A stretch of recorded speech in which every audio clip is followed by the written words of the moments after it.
Thank you. Okay, Steve Ellis versus Aidan Woodley. I'm going to have to change my camera angle here so I can actually fit them both in. They are massive, aren't they? Yeah. Every time I talk about Steve Ellis, he gets taller, but I think he's actually 6'4". No, he's 6'8", he said. I said 6'7" last time. But I'm sure he said 6'8". I'm 6'4", and I looked at him earlier and he was towering over me. You're not 6'4". It's like me saying I'm 6 foot. How dare you? Straight to the mat here, thank you boys, so I can get a better camera angle. And Lovely sweep. Beautiful sweep from Aidan there. I mean, you could have bought 3 times as many mats and they would have still been too big for the mat space. Yeah, if only the organiser put his hand in his pocket and got some more mats.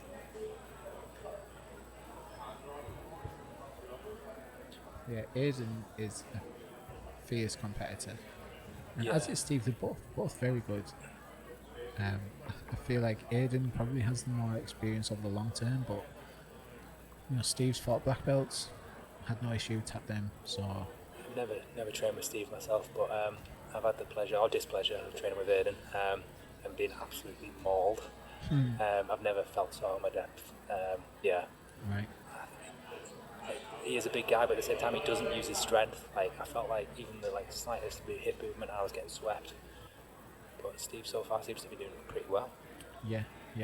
Steve does this thing when I roll with him, where he lets me take him down. I think it's an ego boost, and then just proceeds to torture me from the bottom and tap me in all kinds of weird ways because of his limb length. But again, going up against someone who's a similar height, also has really long limb length, kind of nullifies a lot of those things. So as you can see, Aidan just passed this guy very nicely there. My God, strong. Steve doing a good job of avoiding a nasty Kimura there by holding him to his inner leg, I think. Aidan was really going for it as well. It's a big man. Nearly hoisted the entire body up there. Yeah. Oh, surely that's on there. No, that is a nasty Kimura. It's fair play to Steve for surviving this one. That was excellent. I thought that was on. Fair play to Steve there.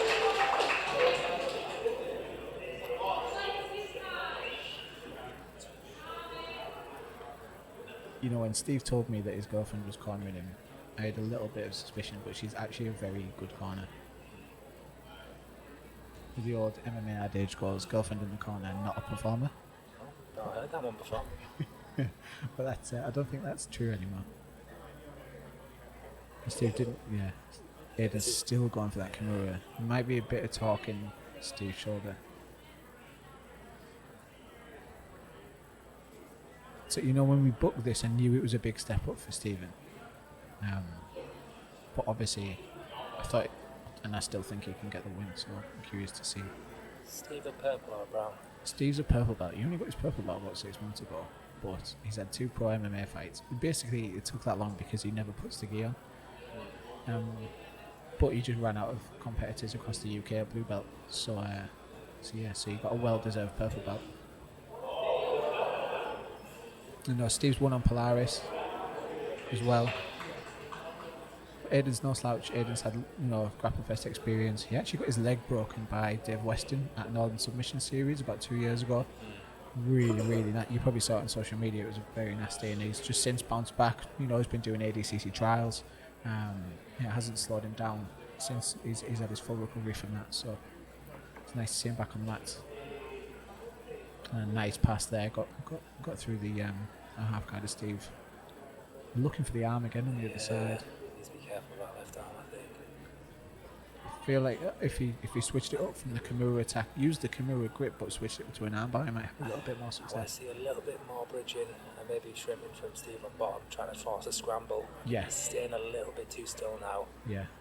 Obviously that's easier said than done when you've got someone as big as Aidan on top of you. Yeah, and especially somebody that size who knows how to utilise the weight. We were talking about Will Brown earlier and how Will is probably lighter than me but feels about 4 times heavier. When you get somebody who knows how to use the weight and the posture and the positioning, it can be really awful on the bottom. Interesting to see if he goes for the Kimura again or maybe sits back for the armbar this time. Yeah. Again, any JJ standout, Aidan. spent a long time under Ellis Younger. He's a highly experienced competitor.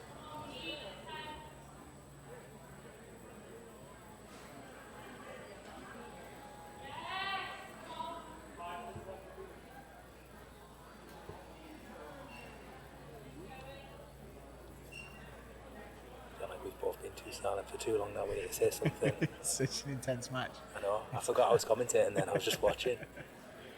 Yeah, again, if you're thinking about this, it's probably coming up to the end of the second round here. It's probably all Aidan so far. In terms of control and positioning. There's that nasty Kimura. Could almost be a 10-8. Looks like he's setting up a Darcy. Yeah. Steve know that. Steve's very calm under pressure. There's a lot of torque in the neck there. Aidan's going to put a lot of torque in the neck there and turn him over with that. Yeah, I mean, you actually teach that setup a lot, don't you? But Aidan just really... Oh, beautiful takedown from Steve there. I think Aidan was almost happy to go his back to get that guillotine though. Yeah. Oh, that's interesting, getting a reset from the guillotine.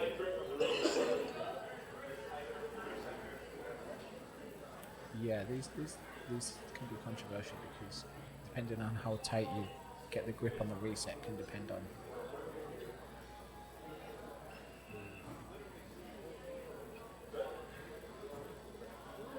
Yeah, Steve's obviously, as soon as the reset, Steve's going to be thinking about getting his neck out, and Aidan's going to be thinking about getting the tap. So that, it's always risky. It's hard. It's always going to happen with big guys like this when you go to the edge of the mat, especially off the back of the takedown. Yeah. But this feels fine. They both seem happy with this position. Well, not happy, but... I don't think Aidan's exerting too much energy though, because he has got the arm in. Yeah, arm in guillotines traditionally Steve's, I managed to pop the head up there. Yeah, it's interesting that I was about to say Steve's got a really long neck, so it's really easy to get a hold of, but obviously not that easy to finish, so...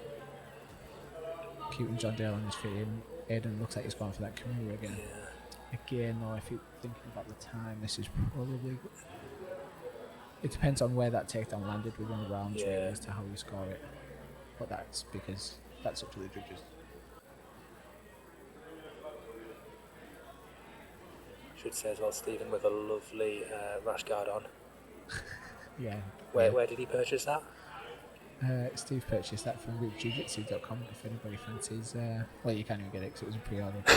You can appreciate it. And you can order similar products online. Yeah. You've been a much better salesman than I. I was going to say, I think this is the edge fight of the night, and I don't think you've actually mentioned once that you've got a website. Yeah, for all your jiu-jitsu needs, we've just got some new gears in actually, www.jiu-jitsu.com. Go buy some shit, pay for all them beautiful mats that we've got. Okay, so judging by the crowd, it would seem that Aidan's got a Kimura grip again on that left arm of Steve. Quite hard to tell from here what's going on that side. Obviously John doesn't want to reset them. Oh, sound, yeah, just chuck it right on the mat.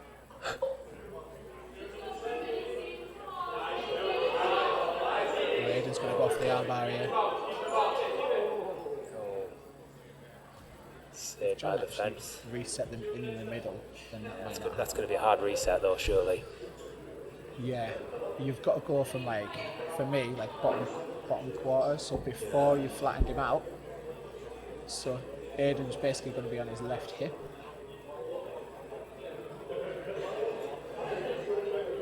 Interesting to see where this went. Doesn't seem any complaints from either guy, so... Yeah. Maybe I'm completely wrong.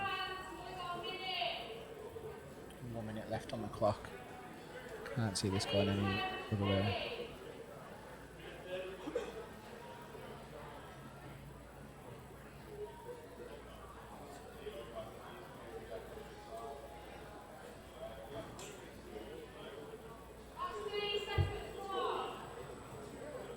Yeah, Aidan going for that underhook again.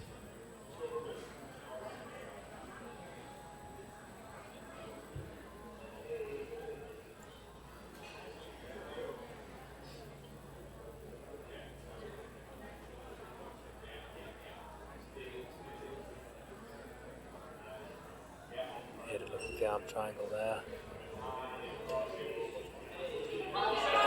straight into mount. Not long left in the round. Thumbs up there from Steve on bottom though. Yeah. I mean, I think he just wants to ride it. He probably knows he's going to lose the decision. But... Oh, shit.